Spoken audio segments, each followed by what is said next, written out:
విధంగా పెద్దలు చెప్పినట్టు కష్టపడ్డ కార్యకర్తను గుర్తించి టికెట్ ఇప్పించే బాధ్యత నేను తీసుకున్నాను. అదేవిధంగా ఆర్థికంగా లేని సోదరులు గతంలో 30-40 సంవత్సరాల క్రితం సర్పంచ్ ఎన్నికలంటే ఒక వ్యక్తి మంచి వ్యక్తి ఎవరో గెలిపించేవారు.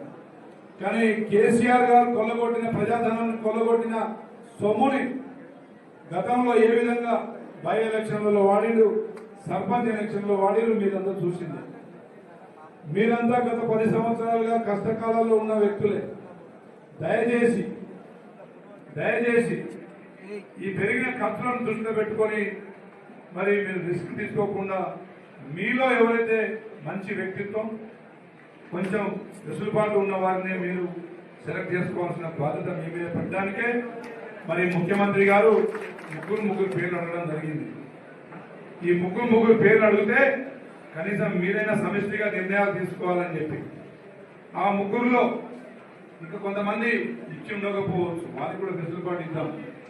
ఈ 2 రోజుల్లో కోర్టు తీర్పునిచ్చే దాన్ని బట్టి ఇంకెవరైనా ఒకరిద్దరు మిస్ అయితే వాళ్ళ పేరు కూడా ఏమైనా ఉంటే నాకు తెలియజేయండి, వారి పేరు కూడా దాంట్లో చేర్చే కార్యక్రమం తీసుకుంటాం.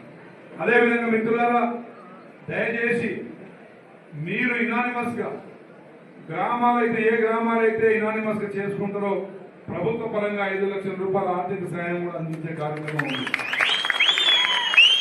కాబట్టి తప్పకుండా మీరు పోటీలో నిలబడి ప్రెస్టేజ్ కోసమో లేదంటే సెల్ఫ్ సాటిస్ఫాక్షన్ కోసమో అప్పుల పాలు కావద్దని చెప్పేసి నేను కోరుకుంటాను.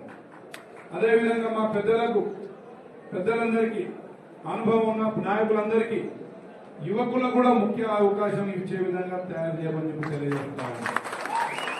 యువకులకు ఎక్కడైతే అవకాశం ఉంటుందో ఎవరైనా ధైర్యం చేస్తే వారిని కూడా రాజకీయంగా ప్రోత్సహించే